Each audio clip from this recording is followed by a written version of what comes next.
Welcome to the Post Float Podcast. Away we go. Yes. We're back. Yes, we are. It's been a couple weeks. Yeah, these bye weeks, you know. Some teams have multiple bye weeks in a season. That's right. That's us. How was your float? Oh, man, I did not want to get out, dude. What was so enjoyable? Oh, the nothing. Just nothing. Nothing to You know what think I about. mean? Like, you just got nothing. There's nowhere to be. There's nobody to be. Yeah. That's a like, good point. that's a good one. Like, not having to, big one. like, be anybody. Like, you could just be. It's a weird one. Yeah, you're in such a vulnerable state in there. You're naked.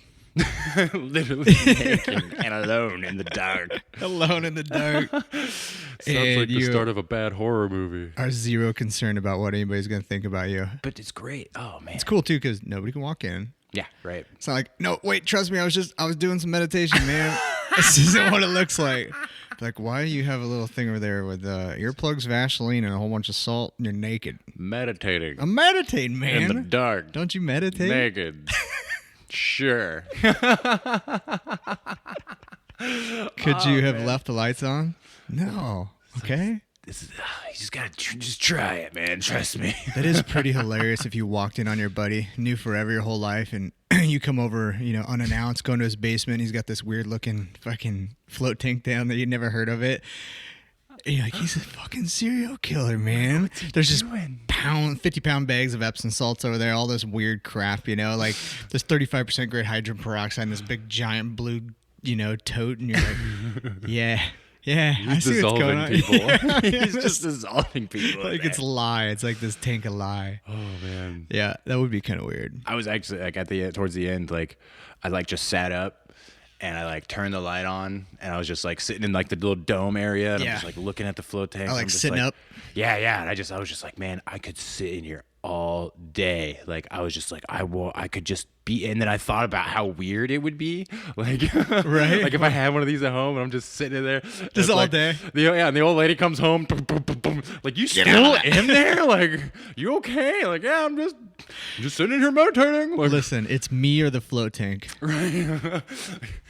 Oh, man, I could though. I could just sit in there all day. Like, I could spend a lot of time in there too. Oh, man. And I know that almost sounds bad, right? Almost sounds lazy, but it's not easy.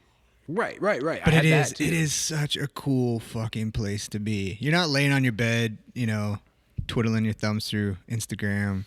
No, There's nothing in there, just you. Yeah, like, It's incredible. oh man, because I had that part too, where I was like, kind of like woke up and I was just like, oh, I could get out, or I could just stay in here and like, get through that little thought, the thought, just like that. Oh, getting out would be nice. Like I can just get out.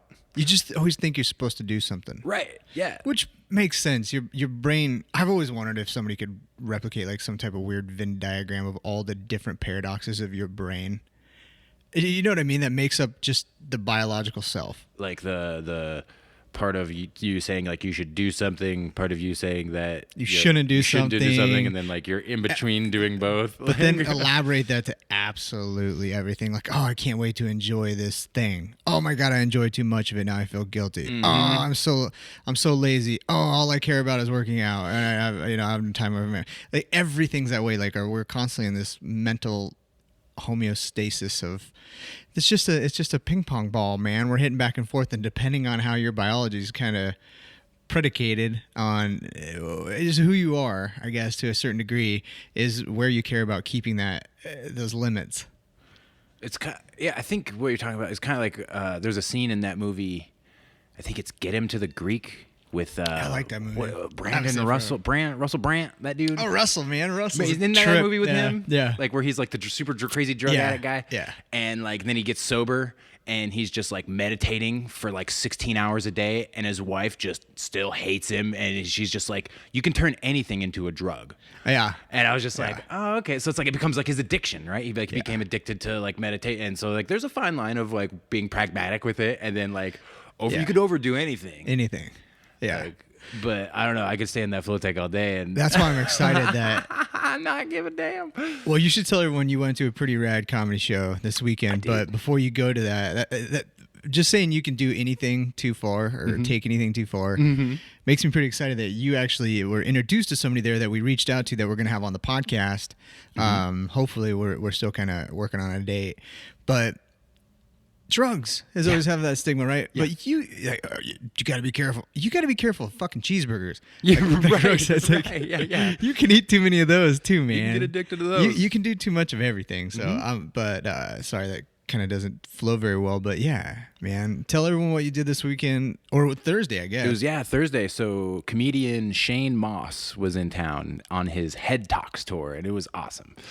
He's normally known. He's a stand-up comedian, and he does this thing called Science Talks, where he goes on tour with scientists, and they do science talks. It's comedy and science, and this time he's bringing like a psychedelics scientist with him. That's awesome. And so they're having like just talking about like the benefits of the psychedelic sciences that are out now with MAPS. MAPS is the Multidisciplinary Association of Psychedelic Studies. And they are doing a lot of really good things with the government on trying to remove some of these psychedelics from the scheduled list. And before we just segue away from MAPS, they really are doing great shit. They're phase 3 clinical trials right now with MDMA assisted psychotherapy for PTSD. And I don't follow it day to day what they do, but we've followed it quite a bit. We've worked with them before here, just trying to raise money for phase 3. Just to get into the program for phase 1, I think you had to have uncurable PTSD for like the minimum of 16 years. That's something ridiculous. And correct me if I'm wrong, but I don't even feel like I'm exaggerating here. Uncurable, for 16 years, some of that comorbid, everything else. Uncurable, 16 years. And I think their phase 1 and phase 2, they had an 86 or 87% efficacy rate. That's a cure. That's huge. And so phase 3, I think it was at like 65%. Okay. That's still a lot. I haven't followed up like with them in like 3 months. If you look at, drugs. How are you already getting research back from 3? This is what updating? Shane was reporting at the comedy, comedy special. wondering. He was saying that the big takeaway was a year later they were still PTSD free. Like they were basically cured from PTSD, like no longer having PTSD a year later. Like and that's long term. And what we should also say too, that's PTSD from a specific trauma that happened at a specific time. You can always regarner PTSD, I guess, if you want to.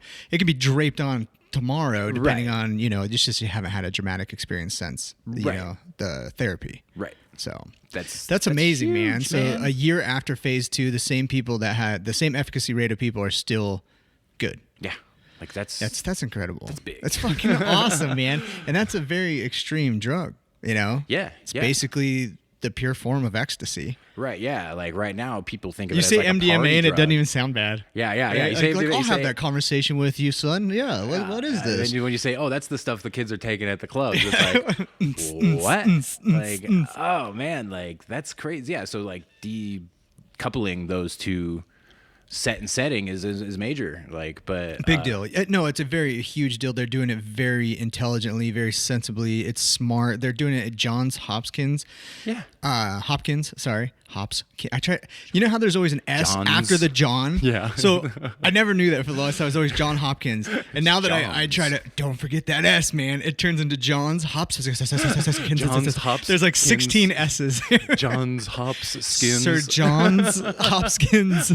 Skins. But yeah, I got shit from my wife one time because I said it perfect, and she's like, "It's John Hopkins, honey." I'm like, "Bet me money, Johns. Get on it. It's Johns, man." But sorry, yeah. So actually, do they do their MDMA? Is that at Johns Hopkins? Jeez, I just did it again. I think so. I think it's or is it Mayo's? No, it is at Mayo. Okay, and they're doing the the psilocybin psilocybin, which is Johns. Is that MAPS though? MAPS is part of it, I think. I think. I'm not positive. I don't want to throw a bunch of crap out there now. And then I know there's a couple other things. I know Harvard has some things going on too, which is really interesting because another thing, and we won't delve into this too much today because we're just fucking guessing, but hopefully we can get some more information. We have some people on the podcast that are kind of live in this world. But what you were talking about too, Shane said when you talked to him at the comedy was you can't even do clinical studies on these drugs because they are Schedule 1, meaning in which they have no medicinal purposes whatsoever. They're the fucking kids they're the worst of the worst. Put them in this little penile colony and we don't talk about them again. Mm-hmm. But apparently, there's some gray area here. Right? Yeah. So I wish I knew more about it, but like he did a really great job. If you haven't checked out Shane Moss's stuff, definitely check him out. He's got a special called Knoteks on Amazon Prime Video, which is more like a documentary than a comedy special about. Yeah, you watched that before you went and saw him, right? I did. And you said it was kind of a trip because it kind of showed like, this is how maybe not to do it. Exactly. Yeah. He's a kind of a wild card, and he goes overboard. Yeah, but, that's awesome. It definitely like expresses the importance of set and setting, of the therapeutic aspect, and not just treating it like an everyday thing. Like it's supposed to be something special with intention, right? Use it responsibly. Yeah. And that kind of brings us back to like the sensibility conversation, because at the comedy special, Shane actually pulled up a local kid that's going to UNL, who is part of the Students for Sensible Drug Policy. Yeah. SSDP at UNL. And so they're trying to, just say, hey, man. They're actually a chapter or something there. Yeah. Yeah. So, I mean. I think I looked it up, and they technically have been a chapter. Or I don't know if they've officially been, but I think they've been around since like the 80s or the 90s. No kidding. Yeah. Which is pretty interesting. Yeah, So I just reached out to. I met him. So it's like he brought him up on stage and said, kind of like the goals that they're doing is just sensible drug laws. I mean, right here locally. Yeah, here in Nebraska, that'd be great. Crickets. We just lost our biggest podcast sponsor. But no, I mean, like, so I just reached out to his name is Kai, and he's going to be on the podcast. Hopefully in a couple weeks. It'll probably air. This will probably be our last podcast this year that you'll see us. You'll probably see us again after the new year.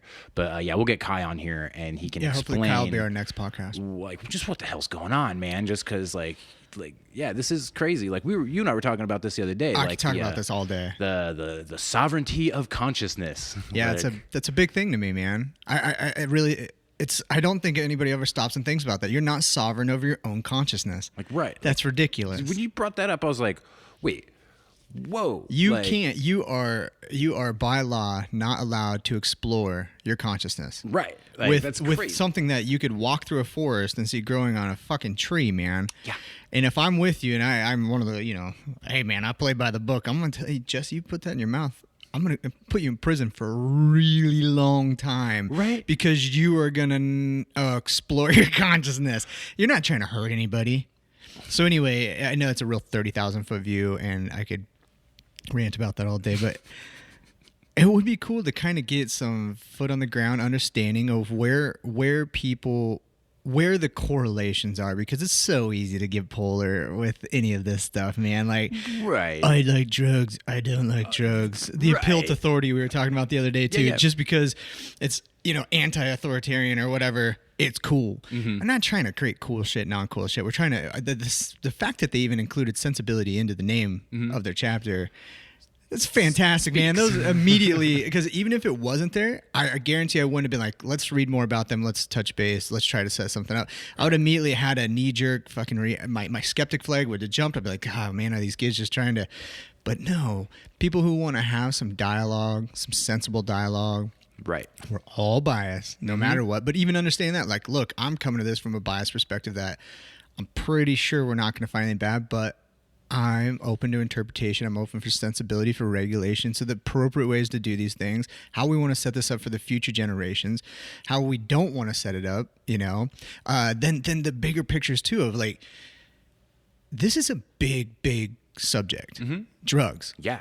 Just not even from the standpoint of like one of my biggest things personally is that we have this very limited amount of time, this temporal existence, and I do want to explore my consciousness in any avenues that I deem are good enough for me. I'm a grown adult, and so outside of certain regulations, it blows my mind that is a thing. But beyond that, there's a global effect from this war on drugs. Yeah. Whether it be the most minute, silly drugs or anything, you're going to create these black markets. You're going to create these vacuums. You're going to have this demand structure. And the weird thing is like when we talk about like the cartels or things like that, how is that not the first sentence that comes out of well, why are they there? What is the return on investment? Where's the blood, getting oxygenated from and allowing this life form to exist? If drugs weren't illegal, and I'm not saying just, decriminalize or legalize it like tomorrow, but if they weren't illegal, just in this hypothetical world, there'd be no fucking cartels. Right. There's no money, man. So if there's nothing to use on the black market, if there's no cocaine to bring over, if there's no marijuana to bring over, there's no heroin to bring over, they literally don't exist. Right. They're gone. Yeah. A whole fucking country that is under, this heel of these people who are basically sociopaths.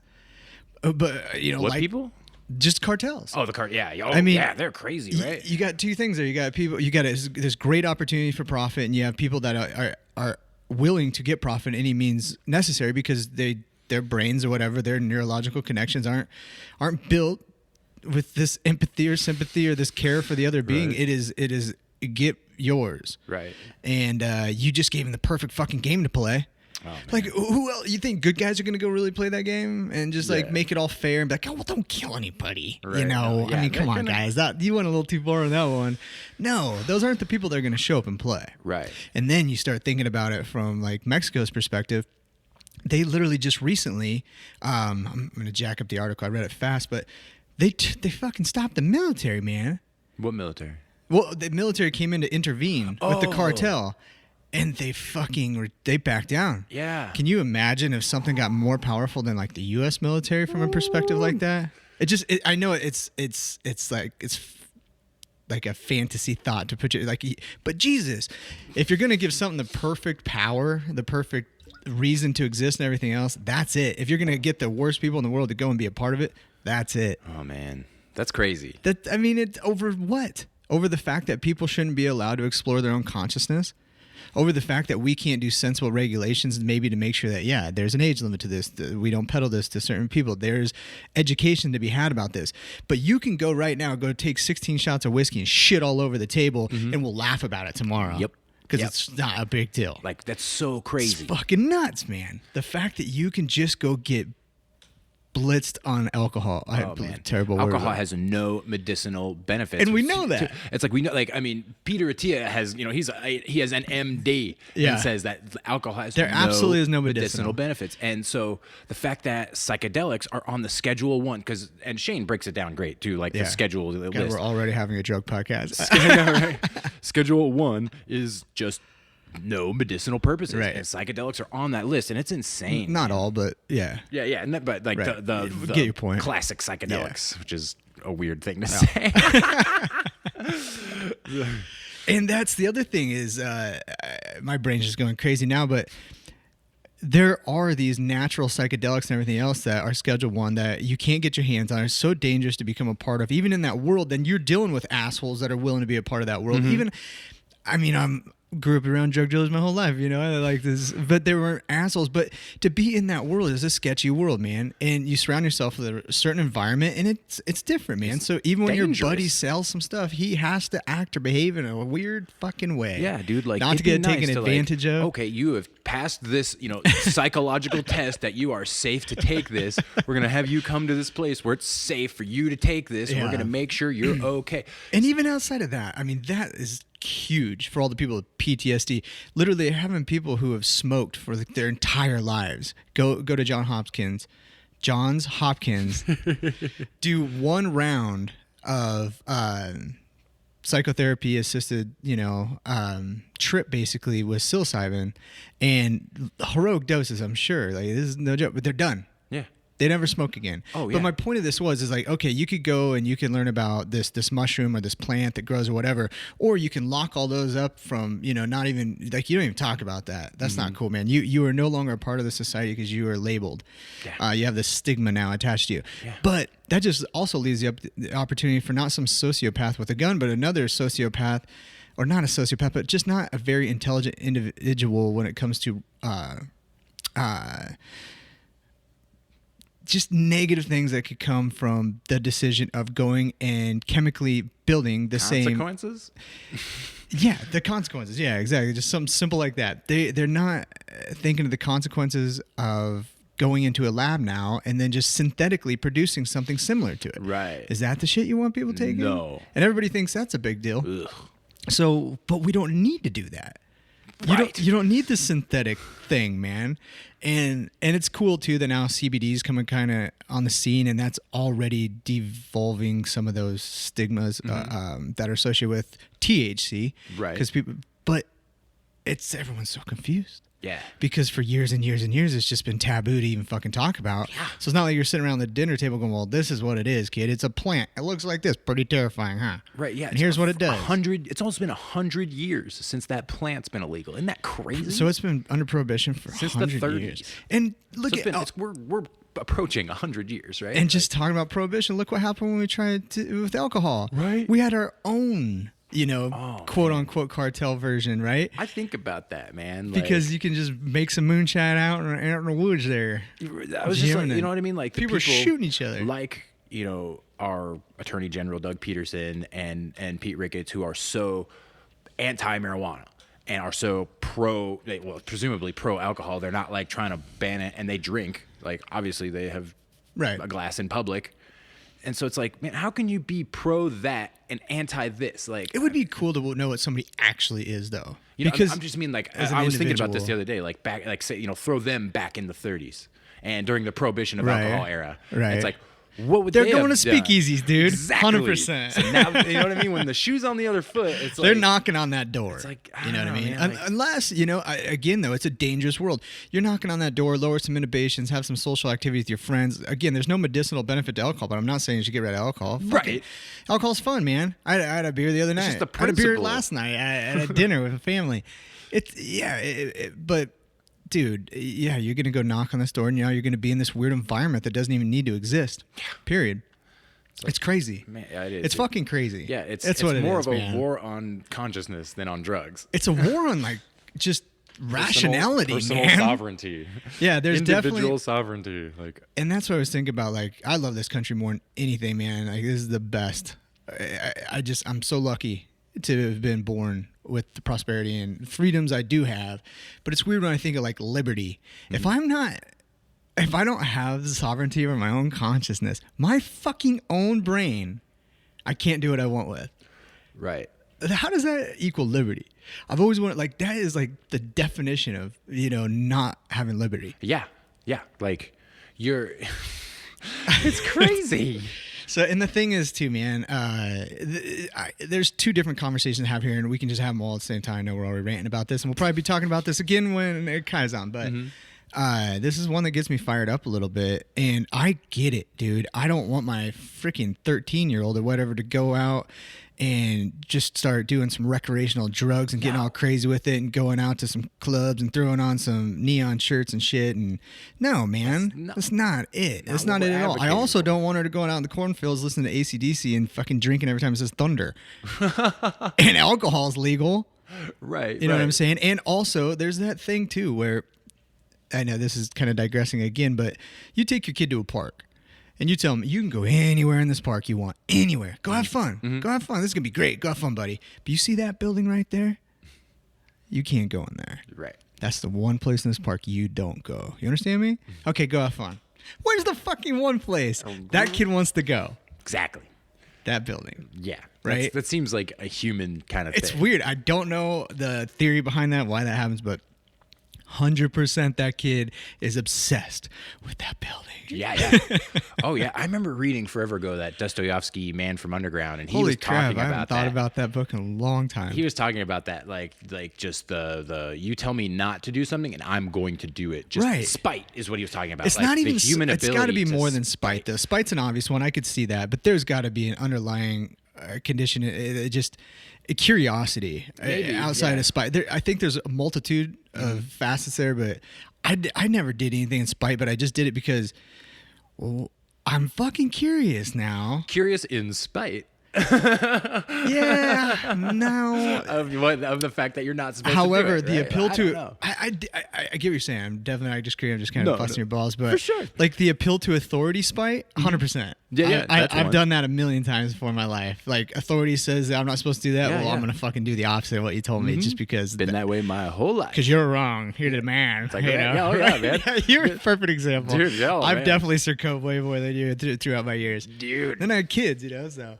It's like the man tells me not to do something and I'm going to do. It's like, I mean, which is a dumb thing, I know. No, but it's a very normal. I think, yeah, it's a psychological thing that happens. And because it garners a sense of a team, basically, because everything's so, again, polarized, and it's always going to be like this, but if you are, yeah, I'll do what they say, then all of a sudden you're this weird person that's like on this team, like, no, bitch, I agree with that. It's probably a bad idea. I shouldn't do that. Like, no, they're telling you lies and choose to get your money and to suckle everything. You get you to suckle this and take that. And it's like this big, giant conspiracy that's just running rampant all the time. So if you do anything that the authority says, like, who comes out and says, don't do that, that'll probably make, your arm fall off. Like, I don't believe them. Who was that study done by? Was CocaCola involved with that? Right. Like, everything is so misproportionately blown out of proportion that it loses all context. So anyway, yes, I've done a lot of that though. I was just thinking like one of the earlier podcasts we talked about Kant's level of modes of thought, like with having the mature thought be the consciousness, the adult priority, thought, yeah. The adult thought. And I was thinking like the appeal to authority bias seems to be like a graduation from childhood 100%. mentality to adolescent mentality. Seems like, seems like I would argue it'd be more adolescent to adult. Appeal to authority? If Really? you are still encouraging it, you're still at an adolescent Like if stage. you're starting to have the capacity for those thoughts, Right. like to appeal I you're, 100% agree with you. Going into I couldn't agree with you more. and Then. like, that's like the adolescent that's where it frame comes. of mind. Yeah, it's not in the child. No, it's like in the graduation adolescent. from child to adolescent. Cool. So now you're adolescent. I totally get it. And then I was a fucking adolescent until I'm like 27, and then I'm like starting to go, why am I doing all this dumbass shit? Oh, because the man said I couldn't, dude. 100%. And it felt so good though, too, right? Like, fuck them and put it to the man, and then you're like, wait, who's the man? Where's the man? You the man? He's the man. Oh, she's a man? I don't know what's happening anymore. That's what's so hilarious when you start breaking some of that down on how big it is, man. You're like, oh, wait. And it goes back to what I always joke around to. Like, nobody's fucking driving this ship, man. Nobody. There isn't some steering wheel down by the core of the earth and somebody knows what's happening and they're dodging fucking meteorites and comets and shit. No, we are just fucking hurling through space right now, and at the same time we exist. And so we're all just pretending, and we all find little things that work and little things that don't work. And if you're compelled to a certain resonance or whatever, fucking do it, but don't act like you need to compel everybody else. There's that Rogan quote where he's talking about like, there's like you're a little kid and you like look up to grown-ups and grown-ups just have it all figured out. And then no, you gotta set that one up good though, because you're at the grocery store, right? Is that what he does? Something like, or he said, I don't remember what the bit was, but it was perfect, and we've experienced it within the last decade of our lives, So, but you go to the grocery store and all of a sudden they call you sir or whatever, and you like turn around and be like, who's behind me? And you're like, oh, fuck. I'm an adult now. I'm the adult. This person is the kid, and they're treating me as the adult. We're fucked, dude. Yeah, because you always assumed those people knew what was going on, and we all had that feeling. Like I remember being a kid, man, and like even at one point in time, I don't know. I'd always been kind of secluded, not intentionally by my parents, but I was very much independent as a kid. Like I just kind of had to be. Okay, won't say anything. Probably think my dad's shoved crazy. Out of the nest a little early. I stayed in the nest, but I had to go and find branches and everything and keep the nest going because there's only one bird, and that bird was like had to fly across the world to find worms or whatever to regurgitate them out. I don't know, but I spent a lot of time by myself. And so a lot of time, man. I mean, I was taking care of myself at an early age. Okay, I'll stop going that route because it always makes my dad sound bad when I say that, and then I want to come back and defend him and be like, don't worry, it was all groovy, but it was just different. Yeah. The thing is, I didn't know it was different, right? I had no appeal to reason on that because that was it. But I remember thinking everybody else's lives were kind of like mine, and that like I did look at my dad was definitely a beacon of stability, of strength, of kind of this stoic demeanor, but very like he's gonna make sure that you're all right and he's gonna take care of everything. So I just assumed all parents were like that. All parents kind of, we're gonna fix the problem. They're gonna work at it. We're gonna figure this out. We're gonna do the work. And then I get older and I start going to other friends' houses and stuff like that. And I'm like, that's your parent, right? Like, this is the parent of the house. This is the person that we're supposed to be listening to. Why is he sitting here right now asking me, like, if I want to try some beer? Like, what's happening, man? Right. Why is that falling down over there? Is anybody gonna fix that? What are we gonna do? Like, what is going on? And then listening to him talk, I'm just like, I feel like I know more than you do. Oh man. And that was the worst experience ever. And I experienced it at such a young age. I was just so terrified at that moment. I had this like weird angst. Luckily, I could go home, and I don't have it, but it kind of expanded my bubble out of like my dad's like control, and made me think like, holy shit! I literally had that feeling like, they don't know what the fuck's going on, man. The adults in the room they are aren't not the doing it. They're adults not. in the They're, room. and then you come to not the adults in the room. You think about it a little longer. You're like, there are no adults in the room. Right. There just isn't. There isn't just this guaranteed, hierarchy to where one day you're an adult and everything's cool, and everybody underneath you, it's okay because there's that fucking adult here. Right. There's no Oh adults, man. Yeah, like It's adultless. we're all just like grown up babies. Yeah, dude. We're all adolescent fucking we're at this weird stage, this weird adolescent stage of evolution where we're fucking winging it, man. We really are. We've always been winging it, but now we're slowly We're starting consciously to become winging aware it though of now. that we're Yeah, see, winging that's it. what I'm It's like- saying. It's like, damn, that's uncomfortable. We've always had a biological necessity of not winging it, of survival, of everything else, just the way we sleep, just the way we do things differently, the fact that now we can build our own environment, keep ourselves, the snake's not going to crawl up in the tree, and, yeah, it's pretty incredible. Super incredible. Yeah. But the fact that we became self-aware at some point in time during this is just absurd. And I sometimes even wonder what's the advantage? What's the evolutionary advantage? Because now we can just blow ourselves up. Right. Oh, Like, we almost fucked up. We went too far, dude. Rocket Man. Like, my dog's so happy. He's the most content little thing I know. And all he wants me to do is feed him once in a while and everything else. And I'm like, man. I don't know a lot of content adults because of these paradoxes we're speaking of. And how the fuck did we go from drugs to this? I don't know, man. But yeah, sorry. The float tank coffee. just sending me off. So anyway, get their footings back here. I apologize. You went and saw a comedy show. Yes, I did. All right. I'm going to turn my mic off. You go ahead. Wait, what? No, I talked about the comedy show. It was great. It was hilarious. Shane Moss is a funny dude. He brought up this lady, Sophia, who is like an ayahuasca specialist. They do ayahuasca retreats for a lot of people with just anxiety, depression. I mean, like, the list is like a laundry list of reasons why it's good for you. It's not good for everybody, of course. Like, I have no experience. I've never done ayahuasca or DMT. Me too. Me neither. They say that, so DMT is like the major psychedelic component of ayahuasca. It's endogenous.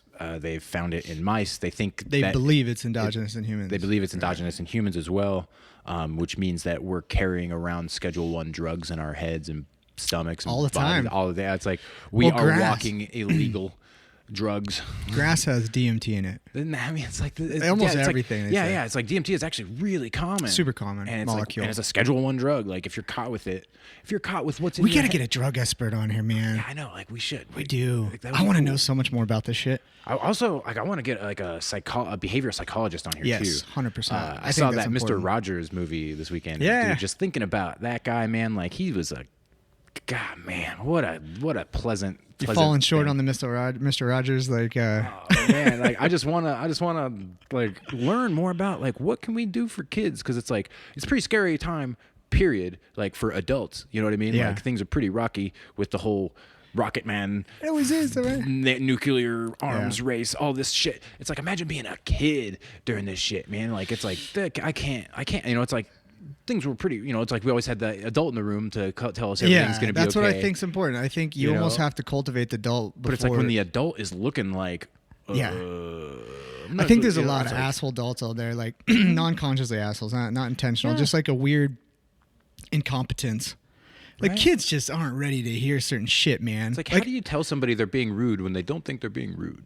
I don't know. Oh yeah, that's an interesting. I'll go down the fucking rabbit hole. I got two of these little things, man. Yeah, like. You brought up so many points right there where my brain immediately wanted to jump in. But what was the first thing you were saying that really intrigued me? DMT is everywhere.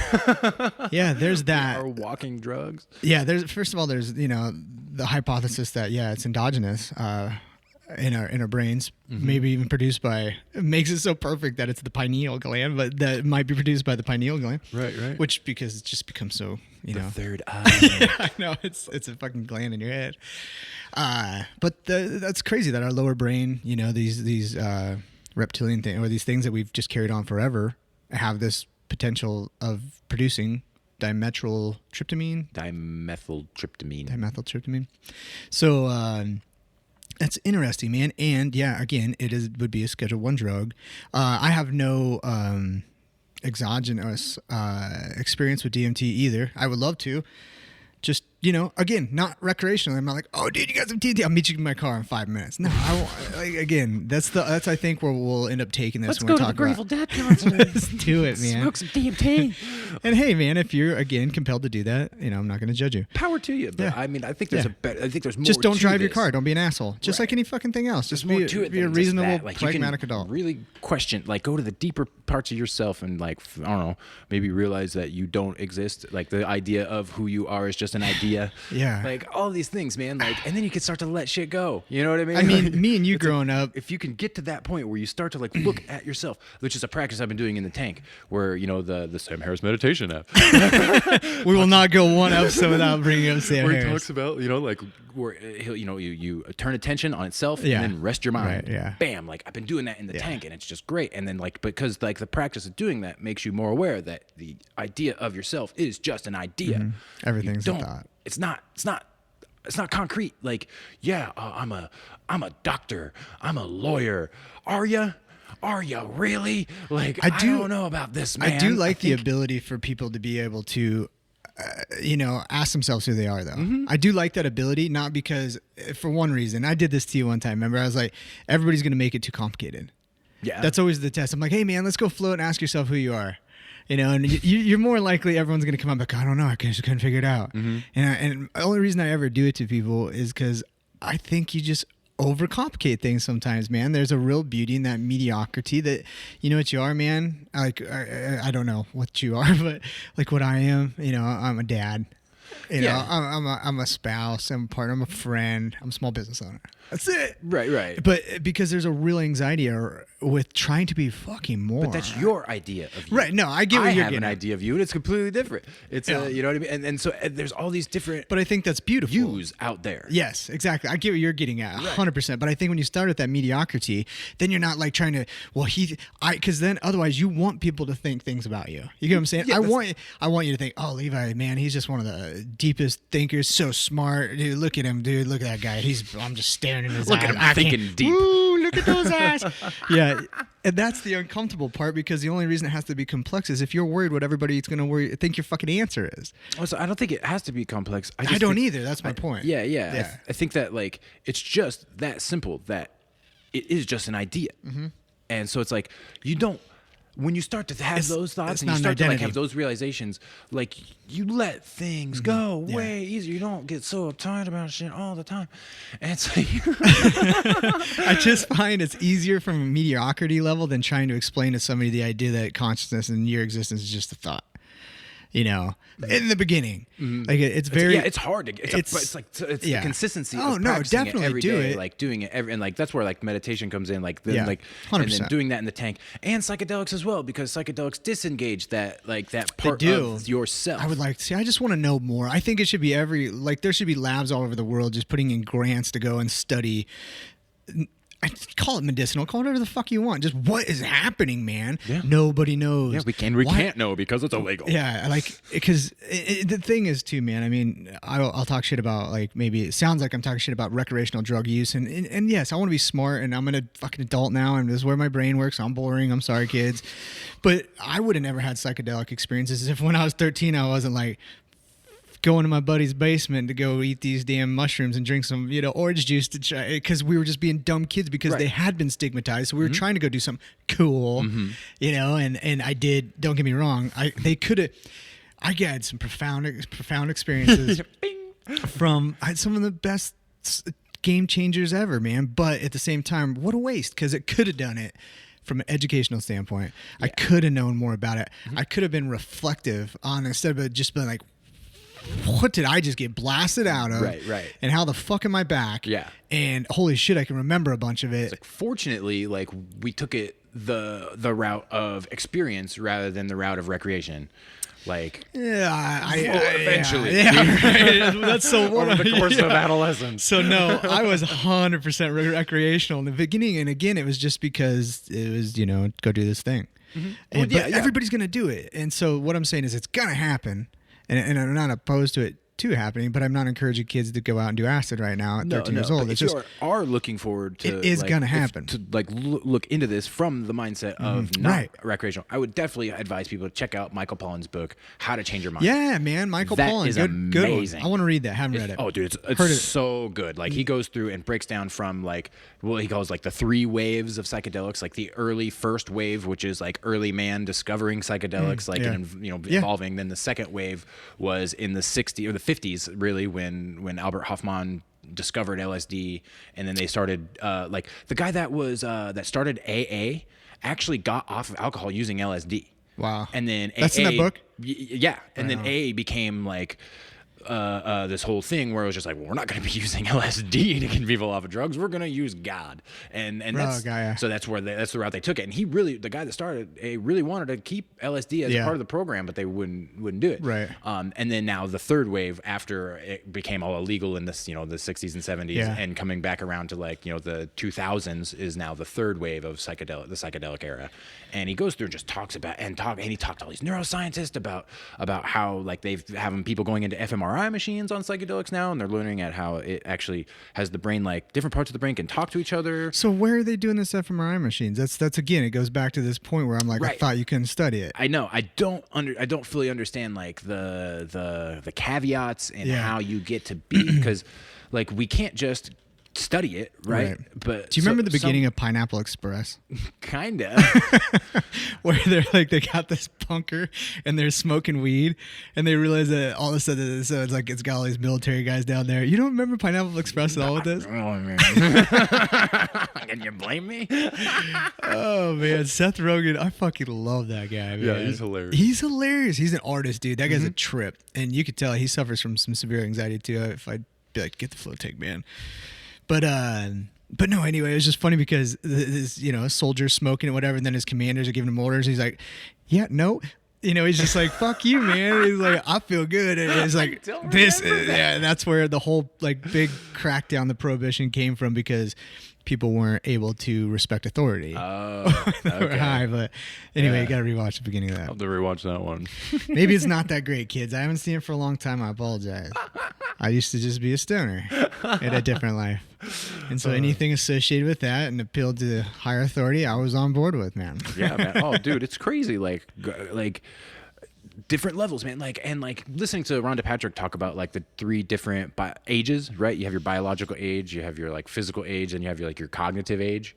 And so it's like, cognitively, we're all behind. Like, we're all, like, I think so. Like, yeah, like, as a society, we have a bunch of adult babies, right? Oh, 100%. No, and, like, myself included. Like, I'm one of them. Starting to, I'm becoming aware of my own adolescence and my own pathetic, mindset, and I'm starting to, like, develop the capacity for adult thought and recognizing the sentience in everybody's being, and trying to accept and have that be like, that's priority number 1. Like, you have the capacity for conscious thought. Let's all focus on that as a priority above fuck the man. But again, we all need something, right? So fuck the man's all you got. That's what you got.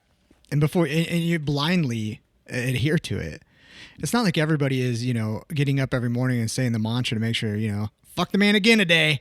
Right. Well, it's an unconscious thought. Exactly. Like, but that's the adolescent part of it. So it's like, consciously working on consciousness is a practice. Yep. And it's like, it's a daily thing. And hey, it might take a couple lifetimes for society to, a couple generations for us to move on past this. But what's hilarious about we're every in one the of these, thick of it now, dear.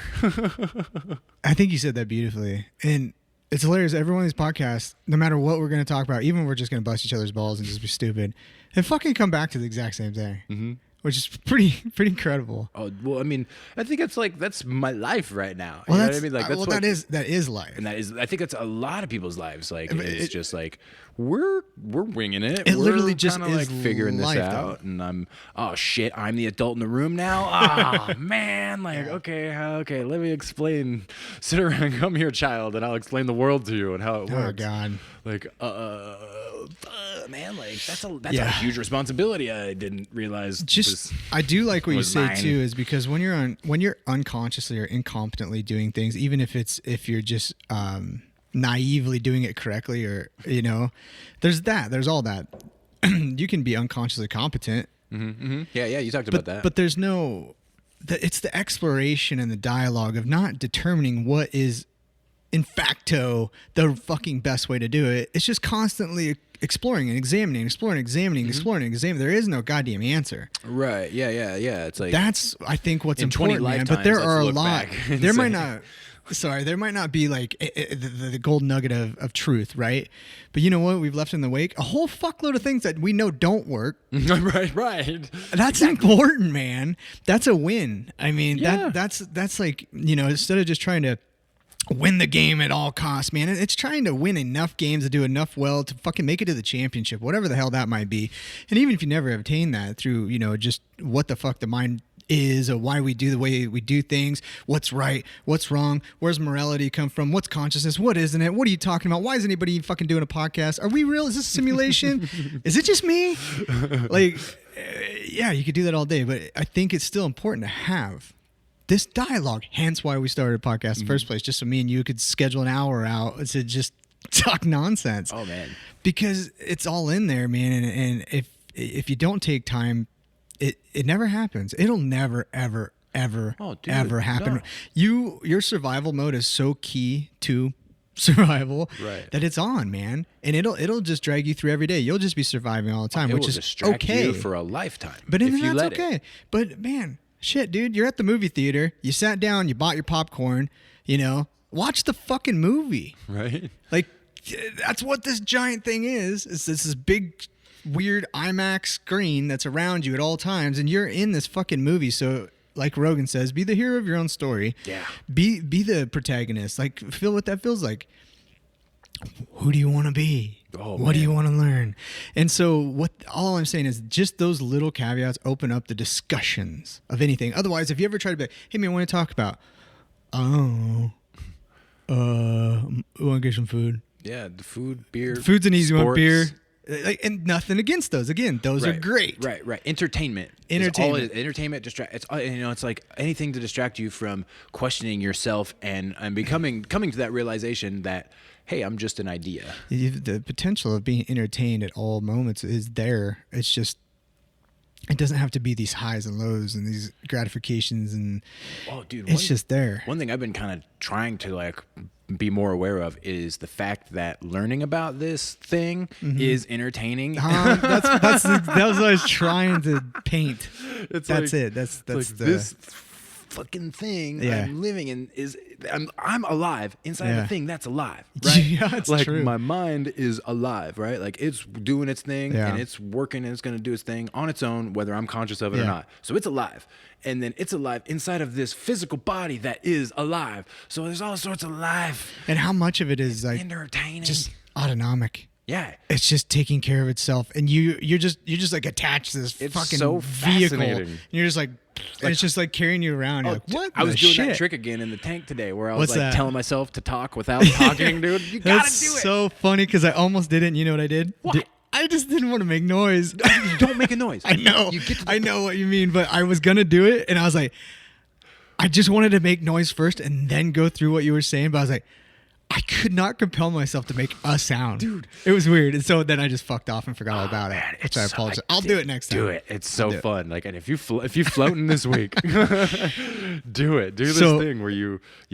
So yeah, I discovered this really new trick in the cool trick in the float tank. If you're floating next week and you want to try it, have your brain tell your mouth to say anything and make a noise, but don't let the noise come out. Stop yourself just before the noise comes out. So like, like without the sound, just, and your brain just goes, it just lights up in there, man. Like, I can feel it. Oh man, we're scheduled one in that fucking thought. I'm illegal. That's dangerous. Your fucking face. I will not do that after just watching just the physical gestures that came off of your being while you were telling that story. I'm fucking in, man. Dude, I'm floating right after this, dude. Go back in there and just I'm try getting in that, there. dude. I'm gonna go try to talk without talking. Like, just Oh, I love it. This is like because it completely devoids the meaning of the sound that was going to make the meaning. Yeah. There's just that's an ineffable experience. It's basically what you're saying. Dude, like it's really hard to talk about like the neuro connection of mind and body and feeling it go from the brain to the part of the body that you're telling it to. But like not a lot, but nothing happening. Keeping control of it. You know what I Right. mean? Like having complete control of it, so it doesn't actually do the thing you're telling it to do, and you're stopping it just short. And fuck, it's. I'm reading this book. Must not be that good. I think it's called. I don't even know if this is the best book, and if somebody's listening, this is like, hey man, I got a great book for you. Go read it. I've just started delving into this a little bit more because I have a 3-year-old and a 6-year-old. But I think it's called The Complete Mind or The Complete Brain or something like that. But it's more focused on interacting with your children who, you know, don't have a fully functioning brain. Well, basically any human being, but mostly predicated on children, right? And the fact that they're 6 years old or whatever, and they have a lower and an upper brain, a left hemisphere, a right hemisphere, and trying for you to understand when they're acting out or just acting in any way, where that might be, where that derivative goes to, right? What is that coming from? And the fact that you have a thinking brain, you have an emotional brain, you have a lower brain, you have like a higher brain. And, you know, you got this lower brain, that you got this amygdala, you got this thing, you got this stay alive, you got this fight or flight, you got all that stuff. And then you got this upper brain that's very, you know, rational and pragmatic. It's kind of what's evolved us to be in humans, like the prefrontal cortex, things like that, language, stuff like this. But it was so interesting because the biggest key takeaway of this book is to create integration. That's it. It's to formulate integration through your mindset. So the funny thing is, it's basically a book on, first of all, understanding the neurological representation of the child's brain, but meditation without saying meditation is so fucking trippy, dude. They talk about it a lot too, where kids will have like, imagine you've got a wheel, like a bicycle wheel. So you got the hub, right? Where your gears would be, and then you got your spokes, and then you have the outside, which would be the actual tire. And so a kid can get really stuck on an idea of, you know, being scared of anything, or anxious about anything, or overwhelmed with a thought or a friend, or not, or being left out or whatever. But like we've been talking about 100 times, it's just a thought. So we know that we can look at that thought and realize, oh, it's just a thought. And if it still exists 3 hours later, it's just because I'm feeding this thought. I have a million other spokes on this wheel of the hub, which is quote unquote me, that I can look at. This is trying to just represent it for a child.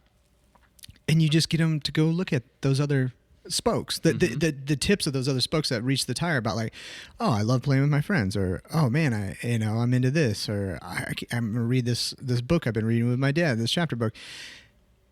They forgot about the other thought. They can come back to it, but what it just gives them the representation that you have a endless amount of these thoughts, man. You don't have to sit on one. You have a choice, basically. Oh, that's great. But so it's also cool because I've been doing this dumb thing with my kids, and I'm going to redo it from where a book does it. But this is called creating integration, because what you would notice if you had a kid that went to kindergarten, first thing I fucking noticed, so excited, right? First day of kindergarten. What? Tell me all about it, honey.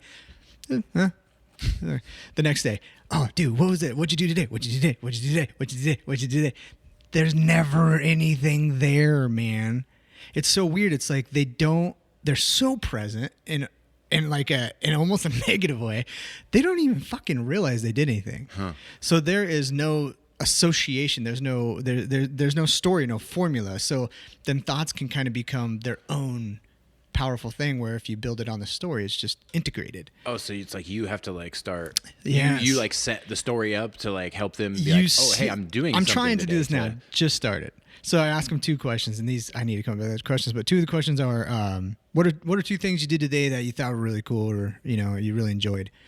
And then another question is, and at first I was like, I shouldn't just give her a negative thing, but I asked, what's something you did today that you didn't enjoy? And then I asked, what's something you did today that was really kind? And all it's doing is it's getting them to go back and build the story. Yeah. Because they've already fucking Because if you keep it too open-ended, they're like, nothing. I didn't do anything. Right. Well, there's just nothing there. Right. It's weird. Like, there is, like, this whole tape recorder has fucking been deleted, man. It's mind-blowing how my kid can go to school all day, and I'm just like, you just had a million experiences. You were away from your parents for, like, the first time ever, and you got nothing. Right. You got nothing for me, man? That's cool. I want to hear all about it, and as a selfish parent, you kind of want to. But, well, yeah. So all you're doing, you're potentially, or theoretically, you're creating integration across the brain, especially from an emotional standpoint to a logical standpoint. Like if your kid comes out and they're just fucking pissed, you don't be like, Jesus, stop and think about this for a minute. That part of the brain, that right hemisphere, I guess I'm going to get them all backwards or whatever it would be, isn't engaged at that time, man. So first of all, you need to create like some type of advocate with your child to be like, I know, I hate it when that happens. I'd be upset if that happened to me too, man, or whatever. And then all of a sudden they're like, oh, he's on my wavelength a little bit, like, oh, because they're not integrated. Right. There's only certain parts of their brain that are working almost in unison to each other in a weird way until you create these neural integrations. Just to sum this up, it's been freaking awesome. Because I have so many buddies who have kids the same age as me, and they're like, dude, I'm just at this bad spot or whatever. And so I'm always just trying to stay on top of it. But it works great. So, like, my 3-year-old's freaking out the other day, and it's completely emotional. Meltdown. It is. It's in it. That's it, man. And then, of course, you have a reaction to that. You could have an emotional meltdown, too. Like, shut up. Like, stop making noise with your face. Like, you just flip out. But you can also look at it like, oh, she's not in control of that right now. There's, you keep looking at that, man. Is everything okay? I'm just checking this over. What's going on, man? Am I going on my time limit? Oh, no, we're good. I just... Yeah. All right. Got my eye on this guy here. Oh, who's that guy, man? He's a weird dude. It's a simulation within a simulation. Yeah, it's like there's 2 guys sitting in front of me with microphones in front of their faces. Don't Looks like they just got them floating. But Murphy was freaking out, so all I did was I, just told her, whatever it was at that time, like, yeah, honey, I can only imagine how upsetting that is. Yeah. And she's like, oh, okay, you're cool. You're on my team. And then when you open up the idea of rational thought or pragmatism, it's there. You create an integration. Dude, I actually remember, so I watched the documentary about Mr. Rogers. Okay. Before going to see the Tom Hanks movie. Okay. And yeah, he actually talks about that, about how you have to get on their level and have them 100%. Be on, have them acknowledge you on their level. Yeah, and then they open the door, and then it's just and like in the movie, it even talked about how like he would spend an extra hour with a kid just to like have them just be. Because he's fucking Mr. Rogers, right? Man. Like he's gonna put in that time, dude. But so that's what you did. Yeah, so that's what you have to do. You have to get on their level, right? Yeah, it's just hard to just get on somebody's level and you have no. It's smart to try to educate yourself. I'm like, well, what the fuck does that mean? What level? And the level of a child that doesn't have that? A full brain developed. Right. And so that's what I'm kind of trying to delve into now. But it makes you realize how much of that is still just associated with you. Like, what are memories? What are these things? Like, they're associations. They're neural connectivity, like neural responses. Like, this group of neurons and this group of neurons and this group of neurons were involved in this experience at this one time. And then, 20 years later, whatever, you have a piece of gum that fires almost that same sequence. And you have this association of this memory, and so just trying to understand some of this stuff is really, really fun. So I definitely like to talk to somebody too on this podcast who can kind of break down biological brain a little bit from, 2 second graders sitting here, like hold our hands a little bit and just give you a little bit, like go with this, go with that, keep going with that. And there's got to be a Mr. Rogers in Lincoln, you know what I mean? Like, there's got to be like a child psychologist. Oh, I'm sure there's millions of them, man. But I want to talk. Man, like, I'm scared of talking to people too, though, that are just on a team or something like that without knowing it. Like, there's a lot of that. Yeah. Like, I'm holistic, cool. I hope so. You know, there's a whole thing going here. Like it almost became cool to become holistic, but really being holistic that's a great thing. But it don't fucking be team holistic. Just be holistic. Right. That's the appeal to authority bias. It's 100%. That's what I'm saying. And so I want to, and if anybody knows people, we would love to have more guests on here so we can all try to take ourselves to the next level of just learning and understanding things. Not like, well, this is why and this is not why. You know, that's why they're wrong. I just want to explore thought. I want to have those feelings of, tell me more. Yeah. Keep telling me. In that Michael Pollan books, it talks about like the default mode network, and I looked a little bit into that, and there is still that's a lot such of a trigger word now, right? Yeah, what default mode network? Yeah, is it? Oh, as soon as you hear that again, that's a cool thing. Is that it? Oh shit! I don't know. It's not like accepted across the entire. It's very theoretical. It's a theoretical thing, but it's accepted as a theory. So what is the theory? That you have central part of your brain that's in charge, like the logistical part of your brain that is in charge. It says this part of the brain can talk to this part of the brain, and this part of the brain can't talk to this part of the brain for safety reasons. Oh yeah. And when you take psychedelics, it disengages that. Right, like the filters are removed. And from what I understand, it's been a while since I read the book, but I'm pretty sure he says that, like in children, that's one of the last things that's developed. Are those doors? Those doors that close and say this part of the brain can't talk to this part of the brain, which is why kids say the craziest things. Oh, it's so cool. like for example, my 9-year-old niece. They were my niece and nephew are 9 and 10. They were trying to tell me a joke. Like my nephew says, you know, railroad tracks without any cars. How can you spell that without any R's? Okay. Yeah, and so the joke is THAT. You spelled that without it. But my niece, being 9 years old, not having those doors locked yet, says, I would just replace the R's with W's. I love it. Railroad twacks without any car. I was like, you're brilliant. Like I never would have thought of that, because it's like I got those doors in place. Yeah. It's like I think that's what's going on. I'm not a scientist, but I get what you're saying. Yeah. Yeah. So it's like I love that idea, and I would love to have somebody like. I think that also opens us up to don't forget to learn from your kids. Yeah. That's one big one that I remind myself of at least a few times a week, because I get too concerned about making sure I'm preparing my children to, you know, to be able to assimilate into society in a way that's going to benefit them the most I possibly can, you know, and also not to, you know, turn into a sociopath or something, you know. Right. But I think I get so focused and fixated on that sometimes that, hey, I need to bestow this knowledge, that what I forget is, holy shit, we have one of those things. That's a two-way street there. Yeah, like, dude, this is one of those fucking things every time. It's like a Yoda. It's a kid, man. You fucking have a kid's mind. Like, imagine if one of those didn't exist. Oh, dude. It would be coveted. Like, that thing, what is that doing? How did it say that? What the fuck is going on? Where did that come from? It's beautiful, and it's beyond beautiful. It really is. Like, some of the stuff my kids, and some of the things I'll laugh like you know my kids, man. Oh yeah, they're great. It's crazy. It's crazy. It's absolutely crazy. Like, they teach me shit all the time, and it freaks me out. It makes me like, how did you do that? Like, what did I miss? Damn, I want to start over. Can I start over with you, and then we hang out, man? Because you're way cooler than I am. And then you get worried, like, fuck, what do I teach him? What don't I teach him? What's too much? What's not too much? And I think that's a discussion that consistently needs to be had, because they are the future, right? They're everything. But yeah, that kid's mind, man, that portal, that fucking thing, dude. It's like, they're like little drunk, little stoned, little people on psychedelic. They're just walking around.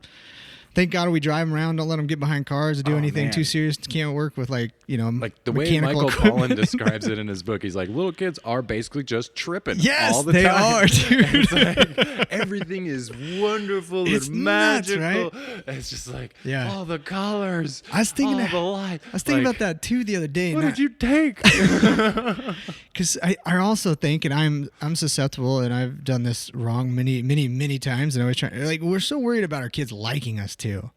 They were like, "Ooh, you know, I want dad to be the coolest," or, you know, whatever. And so we fucking spoil them with these riches that are really, in essence, I think, diminishing what they already fucking have. Like do you mean? 2 iPads later in this, man, you forget that little shit right there was just on mushrooms for the last 6 years of their lives. Right. And you thought that, oh man, probably bored with those by now. You want an iPad? Like, here's an iPad, kid. Right, yeah, Like, yeah, dude. What? Like, there's definitely just little steps where I almost think what you're trying to do to integrate them into, I want to make sure they know all their math cards and all that. They also have this abstract ability to manipulate their environment and everything else. And then if you could somehow piece that together with the beauty of math and things like that and how it is represented in the fucking fabric of everything, that's pretty cool. But just saying, well, no, it's this. No, it's that. No, man. it's this. And you're not doing anything wrong, but you end up spoiling them with like, ooh, you're going to love this now. Come check this out. Oh, no, now you're going to love this. Oh, you think you're bored? Okay, cool. You're bored. We're going to go take you to the next level. It's like they already have the keys to like everything, man. So I've been bad at it at times where I'm like, ooh, I'm going to go take them to eat this thing. And now they love sugar, And sugar's a god now. It's a fucking god. Yeah. Like, we went and saw Deck the Halls last night. And so I did the thing with Murphy this morning. I was like, what were 2 things yesterday that, and she's like, well, they had those candy canes. That's 1, Dad. What's in the other one? Oh, yeah, you let me try a cookie. That's 2. I'm like, out of the whole day, those are the 2 things. Fuck. It's like you give them that little, because it's a biological, it's a very addictive thing physiologically. And so it's almost like, man, you think you're giving them this cool experience and everything else, but it's almost like I feel like I might have deprived them from something else. Yeah, it's like you just got them Maybe. hooked on drugs. Basically, dude, like a definitely non-medicinal drug. Yeah, like sugar is a drug. Sugar's Everything's a chemical at the end of the day. But it's like, so sugar's sugar a pretty is, nasty is one, a drug. man. You just gave them the new. It's like, yeah, I mean, not that everybody's doing it, man. It doesn't make it okay. Well, they were saying in some study that sugar was 8 times more addictive than methamphetamines. I bet. Yeah. And I forget how they did this study in a weird way. I can't imagine like myself getting like off of sugar. I don't want that. Also, they were talking about having the study in an inaccurate environment when they were using rats with like cocaine and stuff like that. And they said they'd just go push that button and push that button and try to get more cocaine. And so it just completely took over their mind. But what they found out, and I'm probably butchering this, was if you removed them from the cage, they didn't do it anymore. Like, how does that work? Right. So what they're saying was like, you give them cocaine once, they're fucksville, right? They'll chew off their own feet for cocaine type thing. It's because they're living in an unnatural environment. Gotcha. So after you give them the cocaine, they get them out of the cage. Well, what they did was they tried to replicate, or try, I guess, to replicate this same type of study outside of it having these parameters inside this cage that are not a natural environment, and it didn't have the same results, I believe. Right? Because before they said like cocaine's like the worst thing. And apparently, though, sugar, even though we do know cocaine is super addictive, sugar's like 8 times more addictive or something like that. Yeah, it's nuts. I can see that, dude. You're addicted to it. I mean, we're all addicted to it, right? Oh yeah, dude. God damn it. We were just going to come in here and do a quick synopsis podcast to go over a couple things. If we still have listeners at this point, I don't know how deep we are. We did want to run by a couple things. So, first, some house cleaning things. Very cool house cleaning things. Number 1 is our 3rd annual sleeping bag drive. Good. I think I already had somebody talk about that. I wasn't here this weekend. I was with my family, so I don't even know if anything came in. But if you are listening to this, we can make a clip of this too, just for the sleeping bag drive. And so what we're doing is the last 2 years we did basically a sleeping bag drive with Lost and Flow and Matt Talbot. And what we're doing is literally, if you bring in a sleeping bag, preferably new, if it's used, hey man, just be cool. Don't bring us in. You keep them sane. All right, bring in a nice sleeping bag. No cat piss. Yeah, just don't get weird with it, man. We're trying to help people, not just yourself, but we're trying to find a win-win. So bring in a decently used sleeping bag, even if it's not rated 0 degrees. If you do buy a new sleeping bag, we want it to be rated at 0 degrees because there's the potentiality some of these people might be using it outside and not in the shelter itself. So we want people to not freeze on the street, please. That's what we're doing. So don't try to find some weird caveat to bring in. Because these sleeping bags are going to the homeless. They're going to the homeless, and a lot of people will probably use them within the shelter. But apparently, after talking to Sarah last year, there are people who they have anxieties towards being in the shelter themselves. So even though there might be room for that night, they choose to go out. Yeah. side, and there's some nasty nights. I mean, we've had an unusually warm winter so far, but like, can you imagine last night being outside? Dude. Yeah, right?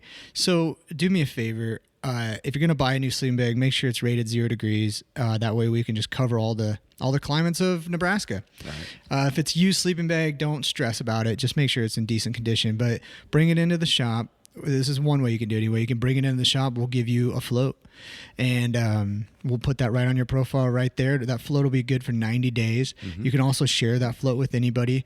Also, if you're just altruistic by nature for some reason and you want to support us and bring a sleeping bag and that we can give to Matt Talbot, and you don't want the float, we've created a little float bank. So anybody wants to donate a float ever, you just want to come in and buy a float and donate it to somebody in need, we have a little float bank. We've actually garnered a couple in there now for people that we may deem are in need of a float and can't afford it. Mm-hmm. And usually that comes from an outside person letting us know about that individual. So bring in a sleeping bag, get a float.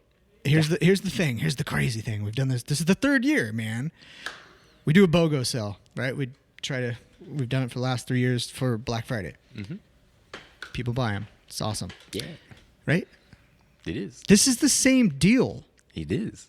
But you get to help somebody. Yeah. We have found on Amazon a $35 0 degree rated sleeping bag that you don't even have to bring in here.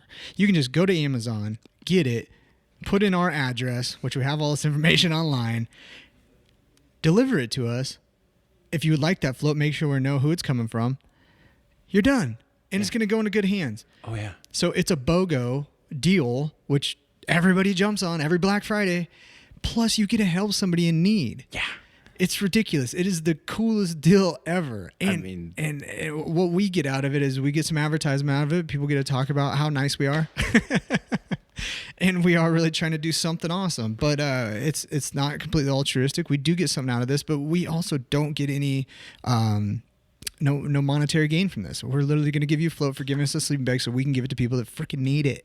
So help out. Let's do it.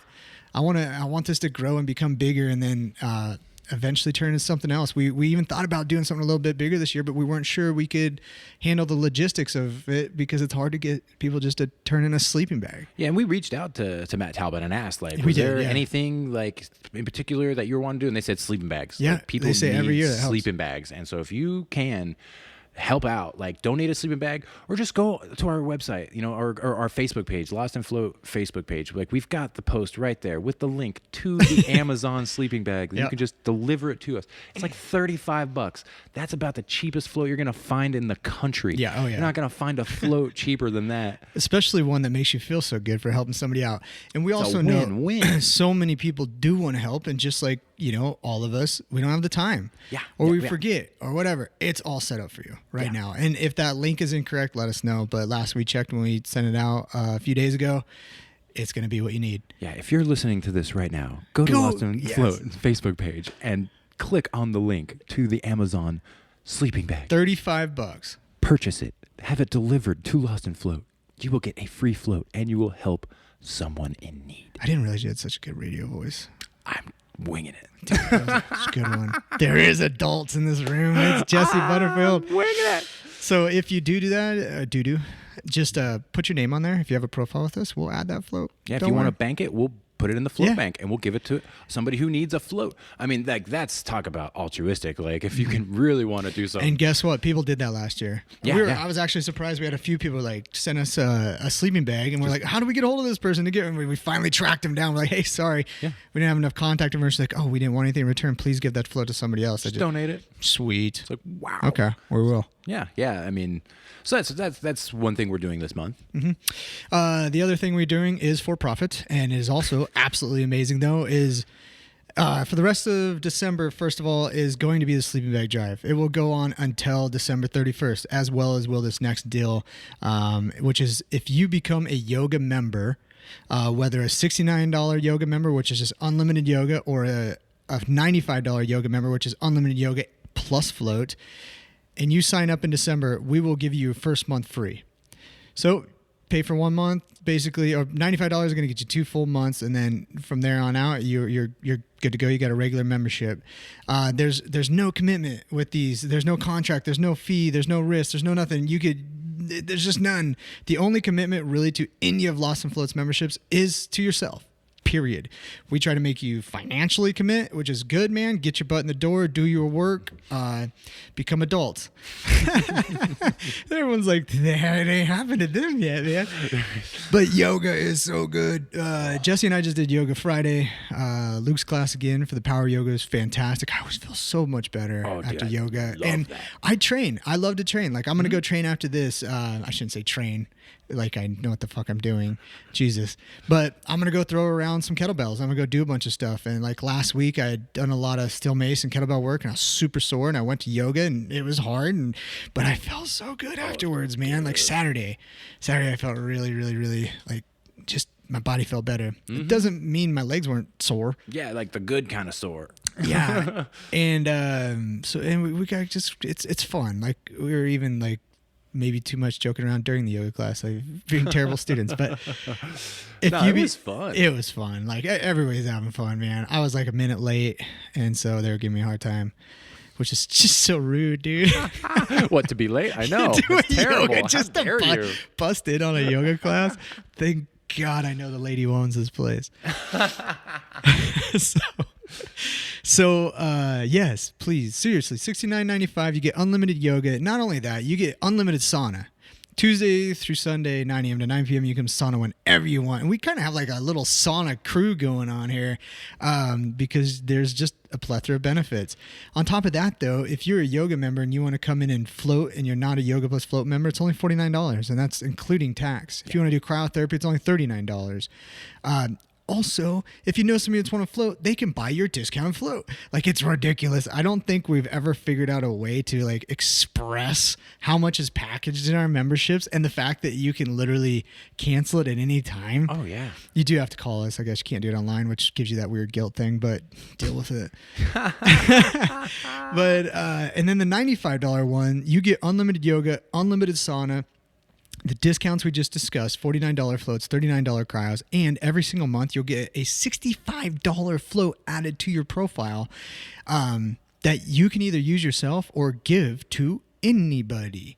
It is use or lose. They don't carry over. It's a ridiculously cheap float. It doesn't even, it's kind of bad business. I'm not a business major. I am. Damn it. I did graduate. I am a business major. Shit. Dude, we love this stuff. That's why we started a podcast. We won't make any money off of this either. We just think it's cool, man, that we found stuff that works for us, and now we have this cool place that other people can come and hopefully enjoy the same shit that we enjoy, and it's just a different kind of environment. I always notice too, and don't get me wrong, I love going to the gym too, but I haven't been to an actual box gym in a really long fucking time. But I remember I loved it, and that was a big part of my life. But I remember when I started, it was so overwhelming. There's all these machines everywhere. I didn't fucking know what to do, and the cool thing is, if you come to Lost and Flow, it's pretty simplified. It kind of is like, do this, do that, do this, and then on top of that, you can take it wherever you want. But you can build a really, really solid foundation doing some yoga, doing some movement, and taking that to wherever you want to take it to, or just being a functional human being. So those are the house cleaning things. Sleeping bag drive, for sure. Please get in on that. It's so cool. And we'll get those, honestly, to Matt Talbot. As soon as they'll come in, we'll take a picture, obviously, take advantage of, our win and get it into the hands of the people that need it, their win, and hope you feel good about what you did, your win. So that's a whole win. And then the yoga membership for the rest of the month. Become a yoga member, we'll pay for your first month, basically. So those are the house cleaning things. Yeah. The other thing Jesse and I want to talk about is, like I said, we are going to take a small hiatus. We probably won't be back until the beginning of the next year. But we've been fucking around with this. We have put zero, I shouldn't say that, Jesse's put effort into this. I've put ashamed to say fucking no effort into this podcast.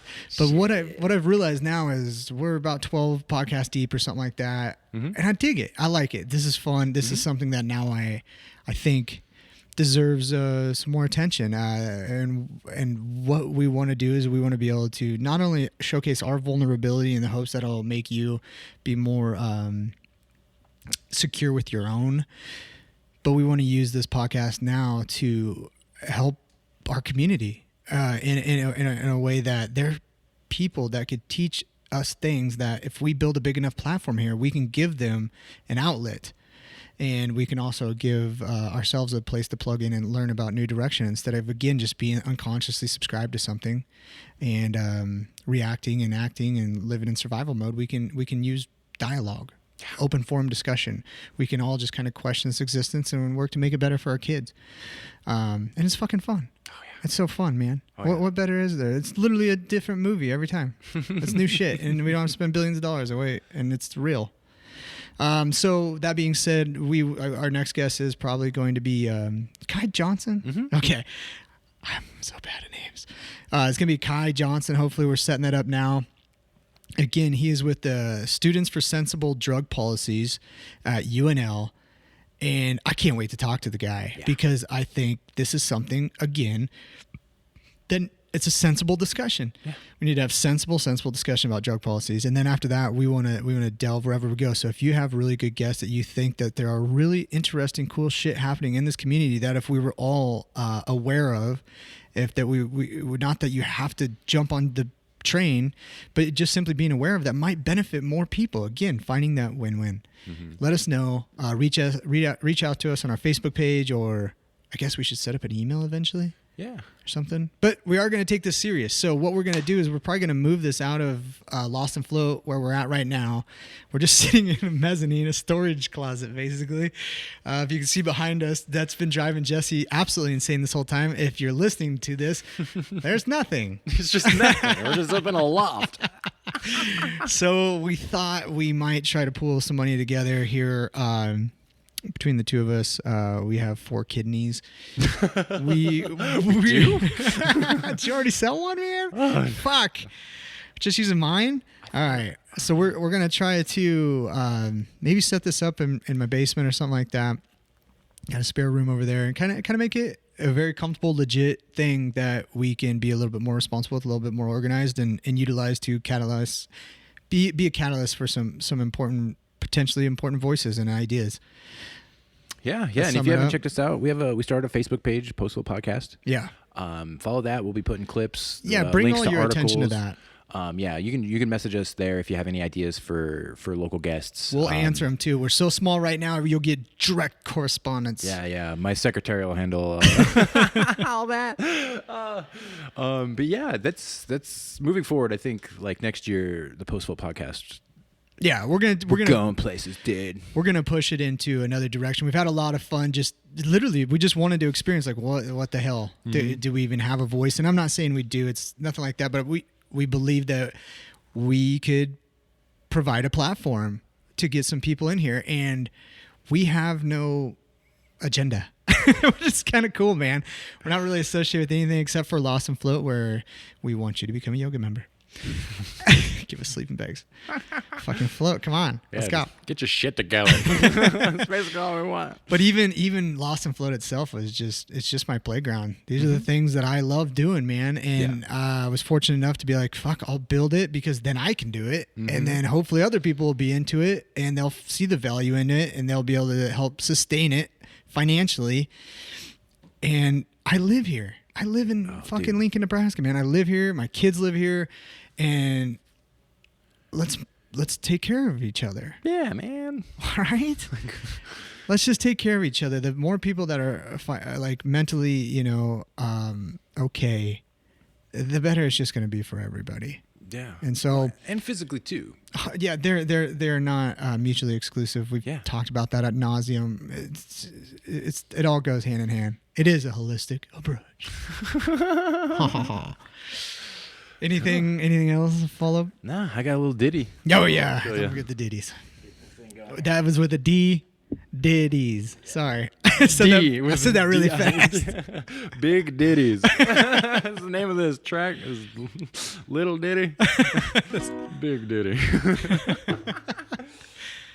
This is actually a tune my buddy Ben Shaw wrote. I've just steal his songs left I was and gonna right, say, dude. I'm I pretty love sure. Ben Shaw, dude. He's living in Kearney. He just got married. Congrats, buddy. Yeah.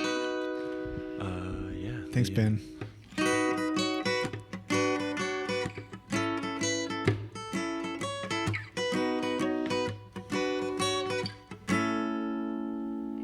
Feel like no one's at home and you're all alone. I'm slipping into the day in a better way when my head's not on so tight.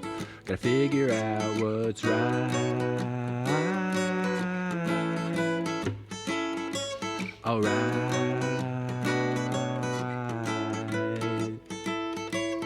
Girl on the vaporizer box, you're my best friend, best friend. You know it feels good when you breathe it in, breathe it in.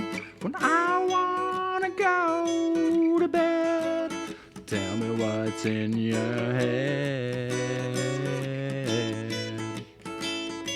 Yeah.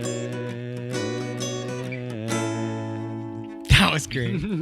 That was awesome. Yeah. Oh, Ben. Oh, Ben, I love you, Ben. Thanks, Benjamin. Oh, that was rude. I don't even know you. Well, we'll have to introduce you. But yes, yeah, man, we're gonna have Ben on here, man. It's like Good old Bean on the podcast. once we put out our the post float podcast soundtrack, we're gonna get some serious letters. Oh, yeah. All right, guys. Hope you enjoyed the podcast. Sorry that was supposed to be a short one, and that's just not possible for my brain. So.